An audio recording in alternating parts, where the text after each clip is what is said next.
பார்த்திங்கன்னா நம்ம வந்து இப்போ வந்து என்எல்சி டவுன்ஷிப்குள்ளே இருக்கோம். இப்போ வந்து நாங்கள் பேக்யார்டில் இருக்கோம். இங்கே வந்து நிறையா செடி கொடிகள் மரம் எல்லாமே நிறையா இருக்குது. இது வந்து பார்த்திங்கன்னா வில்வ மரம் எல்லாம் 3 இருக்கும். இலைகள் எல்லாமே 3 இருக்கும். பாருங்கள், உங்களுக்கு நல்லா தெரியும்னு நினைக்கிறேன். வில்வம், அப்புறம் அங்கே துளசி இருக்குது. இங்கே வந்து நாகப்பழம் செடி இப்போ தான் வளர்ந்துட்டுருக்கு. நாங்கள் இப்போ தான் வச்சோம்.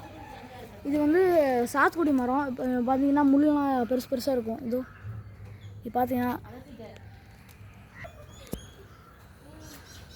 பார்த்தீங்கன்னா தென்னை மரம் நல்லா பெருசாக இருக்கும். இங்கே தான் நாங்கள் தண்ணி ஊற்றுவோம். அப்புறம் எல்லாமே இங்கேயும் துளசி இருக்குது. இங்கே அடியில் துளசி இருக்கும், இங்கேயும் துளசி இருக்குது, நிறைய இடத்துல துளசி இருக்கும். அப்புறம் இது வந்து பார்த்திங்கன்னா கொய்யா. இங்கே 2 கொய்யா, அங்கே ஒரு கொய்யா இருக்குது. இதெல்லாம் சின்னதாக இப்போ தான் வளர்ந்துட்டுருக்கு. பார்த்திங்கன்னா சுண்டைக்காய். இலை எல்லாமே இல்லை, கொஞ்சம் தான் இருக்குது. இங்கே சுண்டைக்காய் அது பார்த்திங்கன்னா தெரியும். இது வந்து வாழை மரம். இந்த வாழைப்பூ கூட உங்களுக்கு தெரியும். வாழைப்பூ எல்லாம் இப்போ கொடுத்துட்டுருக்கு. இலை, வாழை இலை. இது வந்து பார்த்தீங்கன்னா பச்சை மிளகு பெருசாக இருக்கும். அப்புறம் இங்கே வந்து பச்சை மிளகா செடி.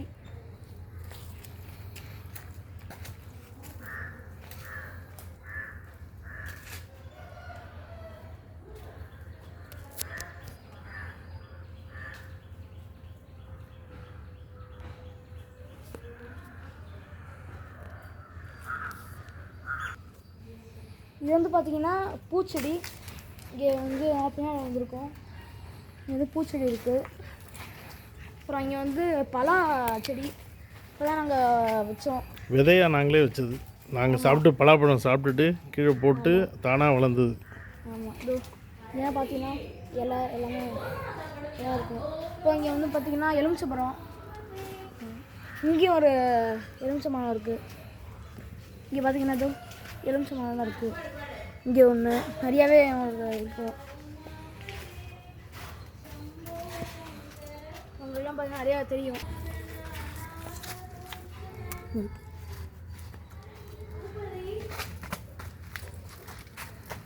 வந்து நல்லா மஞ்சள் கலரில் பழுத்தது. இங்கே தான் விழுந்துருந்தாங்க. இங்கே வந்து நிறையா இருக்கும்.